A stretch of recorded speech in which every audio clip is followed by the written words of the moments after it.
Alors, on poursuit ce soir sur le sujet des alliances et on est dans l'alliance adamique.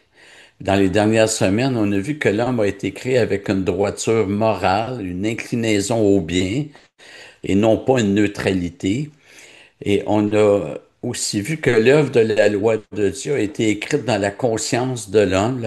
Lors de la dernière étude, on a vu que les 10 commandements ont été transgressés à la chute. Euh, Dieu a placé l'homme dans un cadre et ce cadre moral est important pour la suite des choses pour qu'il puisse remplir son mandat.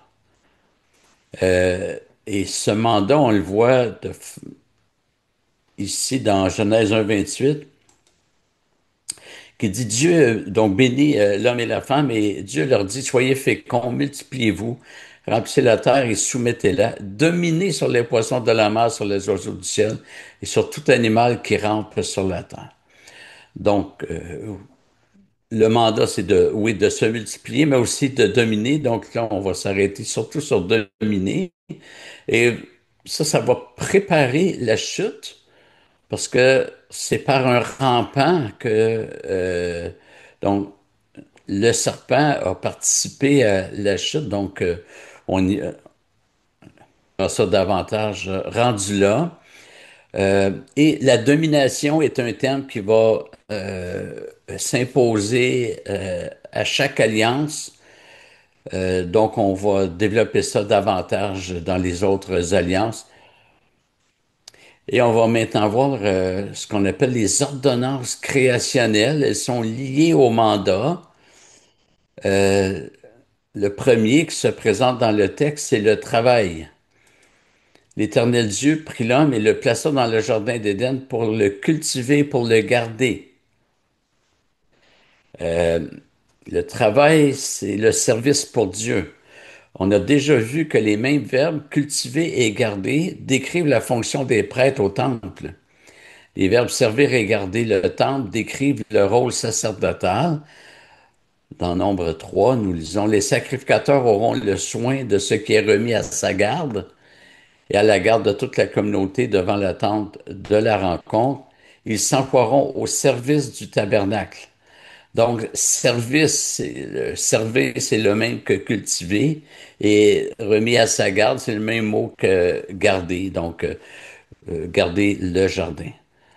Donc, si on veut le voir de façon plus visuelle, alors, on voit ici à gauche, dans Genèse 2,15, cultiver et garder, et les mêmes verbes hébreux se retrouve dans Nombre 3,7 pour parler du rôle des sacrificateurs. Donc, cultiver devient servir et garder, ben, c'est remis à sa garde.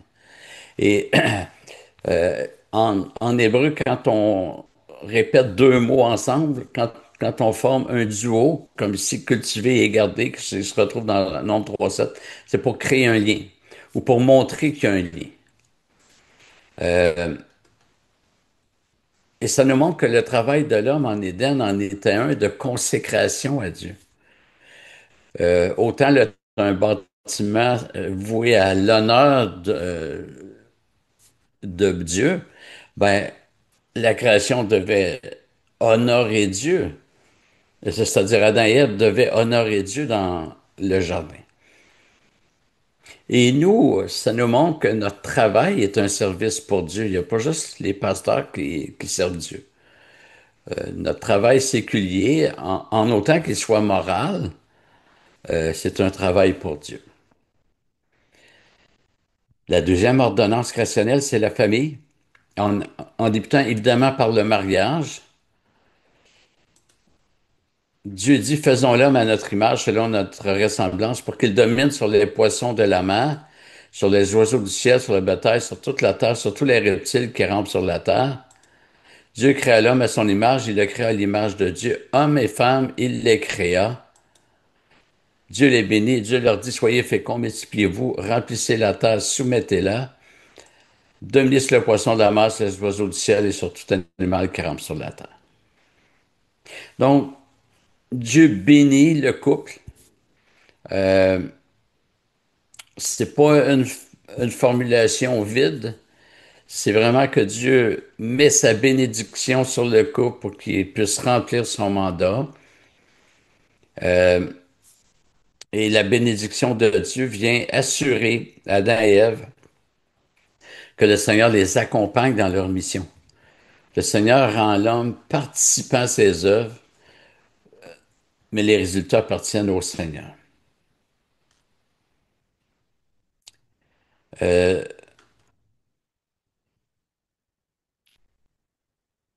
donc, l'Éternel Dieu prit l'homme et le plaça dans le jardin d'Éden pour le garder et pour le cultiver et le garder.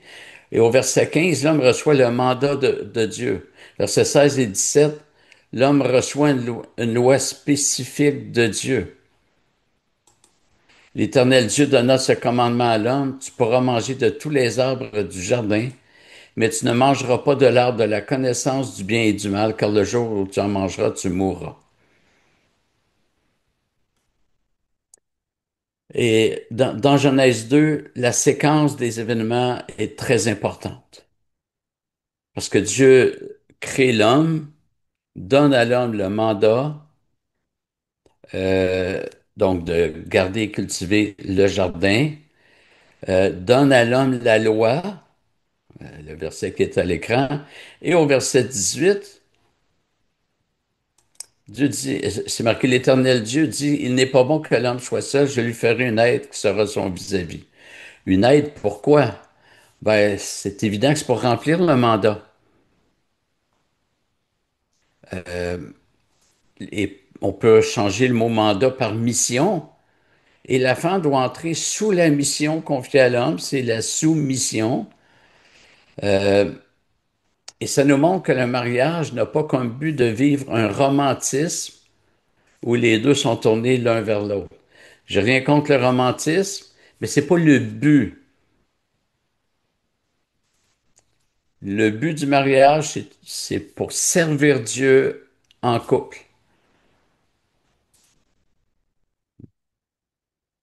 Et un des éléments du mandat, c'est de se multiplier, de remplir la terre.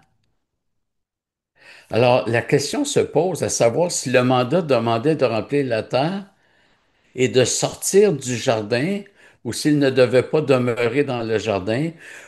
Donc, ou au lieu de sortir du jardin, peut-être étendre le jardin. Et ce qui nous facilite pas la tâche, c'est que en hébreu, le mot traduit par terre, terre au sens de la planète, c'est le même que pays. Et en grec, c'est la même chose aussi, c'est le même mot. En grec, c'est le mot gay, qui est à l'origine de géographie. Ça peut désigner un pays, un territoire ou la terre. Il est possible que le sens immédiat soit de remplir le jardin d'Éden ou encore de remplir toute la terre. Les deux sont possibles.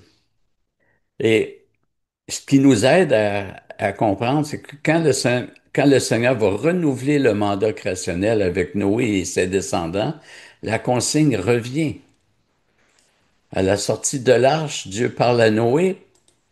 C'est marqué, Dieu bénit Noé ainsi que ses fils et leur dit, soyez féconds, multipliez-vous et remplissez la terre. Alors ici, il est évident qu'il ne s'agit pas du jardin d'Éden, puisque l'accès à ce jardin était fermé. Il s'agit plutôt de l'ensemble de la Terre, c'est-à-dire la planète.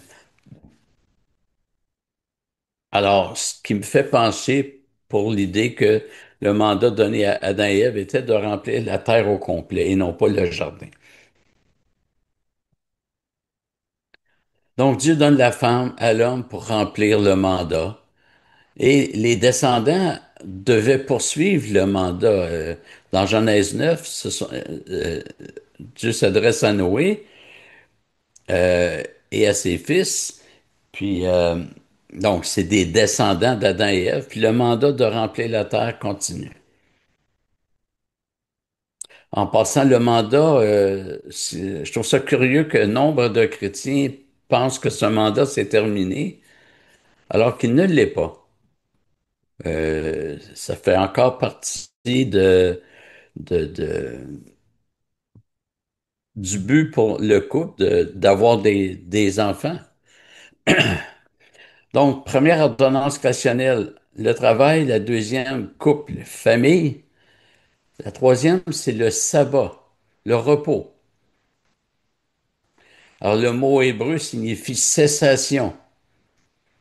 Et l'emphase n'est pas vraiment sur le repos au sens de je reprends mes forces, mais sur le fait de cesser une activité. Le septième jour, toute l'œuvre que Dieu avait faite était achevée et il se reposa au septième jour de toute l'œuvre qu'il avait faite. Dieu bénit le septième jour et le sanctifia, car en ce jour, Dieu s'était reposé de toute l'œuvre qu'il avait créée. Donc encore ici, autant lorsque Dieu bénit Adam et Ève, c'était pas vide. Ici, quand Dieu bénit le septième jour et le sanctifie, c'est pas vide. Il a pas fait ça pour une date sur le calendrier. C'était afin que l'homme modèle sa vie sur ce que Dieu a fait. Et on le voit très bien dans le quatrième commandement, Exode 20. Souviens-toi du jour du sabbat pour le sanctifier. Et tu travailleras 6 jours et tu feras tout ton ouvrage. Mais le septième jour est le sabbat de l'Éternel ton Dieu. Tu ne feras aucun ouvrage, ni toi, ni ton fils, ni ta fille, ni ton serviteur, ni ta servante, ni ton bétail, ni l'étranger qui réside chez toi. Car en 6 jours, l'Éternel a fait le ciel, la terre, la mer et tout ce qui s'y trouve, et il s'est reposé le septième jour. C'est pourquoi l'Éternel a béni le jour du sabbat et l'a sanctifié. Et de la même manière que l'homme, y compris le chrétien, ne doit pas tuer, ne doit pas voler, de la même manière, il doit observer ces séquences, cette séquence de 6 jours de travail, suivie d'un jour de repos, c'est-à-dire de cessation de ses activités. Cela dit, il faut faire la différence entre le sabbat créationnel et le sabbat repris dans la loi mosaïque avec des ajouts. Je pense que ces ajouts-là étaient temporaires, mais dans les 10 commandements, il n'est question que du sabbat créationnel. Et ceux qui connaissent l'Épître aux Hébreux, ben, il est question du sabbat créationnel aussi, et non pas de l'ensemble des sabbats de la loi mosaïque. Mais on voit qu'il y a eu d'autres formes de sabbat sous la loi mosaïque. Par exemple, en Lévitique 25, on lit, pendant 6 années, tu ensemenceras ton champ. Pendant 6 années, tu tailleras ta vigne et tu en recueilleras le produit. Mais la septième année, il y aura un sabbat, un repos total pour la terre, un sabbat en l'honneur de l'Éternel. Tu n'ensemenceras pas ton champ et tu ne tailleras pas ta vigne. Donc, il y avait plusieurs sortes de sabbats en Israël et ils sont tombés, sauf le sabbat créationnel. Mais c'est tout de même intéressant que les cultivateurs ont longtemps appliqué la jachère, c'est-à-dire euh, une mise au repos de la terre. C'est pas nécessairement aux 7 ans, mais on voit le principe, et même dans des pays sans arrière-plan judéo-chrétien. Et il y avait aussi d'autres formes de sabbats, mais tous ces sabbats sont tombés. Et je pense que c'est à ces différents sabbats que Paul fait allusion en utilisant le pluriel dans Colossiens. Ainsi donc, que personne ne vous juge à propos de ce que vous mangez et buvez, et pour une question de fête, de nouvelle lune ou de sabbat. Le pluriel ici, même fête est au singulier, nouvelle lune au singulier. Sabbat, je pense, c'est pour faire ressortir les différentes formes de sabbat de la disposition mosaïque. Mais le sabbat créationnel est maintenu. Même ceux qui s'opposent au principe, à cette doctrine-là, sont bien contents d'avoir leur congé. Euh, et l'Église a toujours cru que nous devons respecter la séquence de 6 jours de travail suivi d'un jour de repos. Alors, chez les Hébreux, le temps était circulaire, il n'était pas linéaire comme nous. Donc, le sabbat juif, c'est pendant 6 jours. l'homme travaille et le septième jour, il se repose. Le sabbat chrétien, il y a un déplacement, mais il y a quand même le maintien de 6 jours de travail suivi d'un septième jour où on se repose. Mais c'est pas, le commandement n'a jamais dit qu'il faut que ça soit le septième jour de la semaine. Le commandement parle simplement d'une séquence de 6 plus 1.